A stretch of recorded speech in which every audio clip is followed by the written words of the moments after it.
बिहार की स्वर कोकिला और मशहूर लोकगीत गायिका शारदा सिन्हा अब हमारे बीच नहीं रही। उन्होंने 72 साल की उम्र में इस दुनिया को अलविदा कह दिया।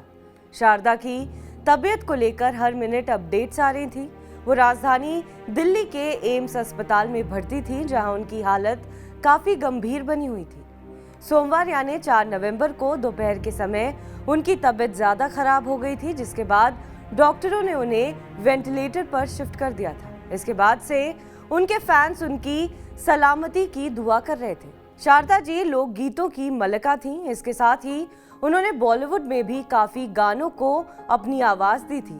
निर्देशक अनुराग कश्यप की फिल्म गैंग्स ऑफ वासेपुर के गाने तार बिजली से पतले हमारे पिया को भी शारदा जी ने ही आवाज दी थी। असल में ये एक नकटा है। नकटा बिहार और पूर्वी उत्तर प्रदेश में शादियों में गाए जाने वाले लोक गीतों में से एक है, जिसमें दुल्हन को उसके पति की किसी बात को लेकर छेड़ा जाता है या फिर दुल्हन अपने ससुराल के लोगों को अपने पति को लेकर शिकायत करती है। तार बिजली से पतले हमारे पिया एक खास तरह का गाना था, जिसके लिए एक ऐसी आवाज चाहिए थी जिसको सुनते ही मिट्टी की खुशबू आती हो। शारदा जी की आवाज में भी वही खुशबू थी जिसकी फिल्म के मेकर्स को तलाश थी। फिल्म गैंग्स ऑफ वासेपुर में ये गाना एक पॉलिटिकल सटायर के तौर पर इस्तेमाल किया गया था। वैसे तो इस फिल्म के बनने की सारी ही बातें दिलचस्प थी, लेकिन खास तौर पर इस गाने और शारदा जी के इसको अपनी आवाज देने की कहानी भी काफी हटके है।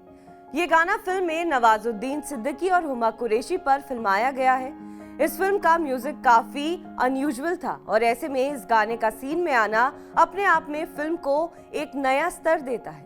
फिल्म में इस गाने की मेकिंग के बारे में बात करते हुए फिल्म की म्यूजिक कंपोजर स्नेहा और लिरिसिस्ट वरुण ग्रोवर ने बताया कि उनको अनुराग कश्यप ने गाने का आइडिया देते हुए बताया था कि जो शादियां उन्होंने देखी थी वहां ढोलक पर चम्मच रखकर बजाए जाते हैं। स्नेहा ने बताया कि इस गाने को जब शारदा जी की आवाज में उन्होंने सुना तो उन्हें लगा कि बस यही सही है, इससे अच्छा कुछ हो ही नहीं सकता। उन्होंने कहा कि ये आवाज प्योर वाइन जैसी है। फिल्म के कोरस पर बात करते हुए स्नेहा ने बताया कि पहले कोरस को सुनकर अनुराग ने उनसे कहा कि ये लोग इतने खुश क्यों हैं और ये बिल्कुल भी शारदा जी की आवाज के साथ नहीं जा रहा है। ऐसे में कोरस को चेंज किया गया। इसके बाद स्टूडियो के पास एक मंदिर से कुछ भजन गाने वाली महिलाओं को बुलाया गया। ये कोई प्रोफेशनल सिंगर्स नहीं थी, बल्कि आमतौर पर भजन गाने वाली घरेलू महिलाएं थी, लेकिन इन महिलाओं से इस गाने का कोरस गवाया गया। स्नेहा आगे बताती हैं कि क्योंकि ये प्रोफेशनल सिंगर्स नहीं थी, इसलिए कई जगह उनकी आवाज की सिंक्रोनाइजिंग नहीं हो पा रही थी। साथ ही उनकी चूड़ियों की आवाज भी उसमें आ रही थी। इस गाने को वही फील दिया गया।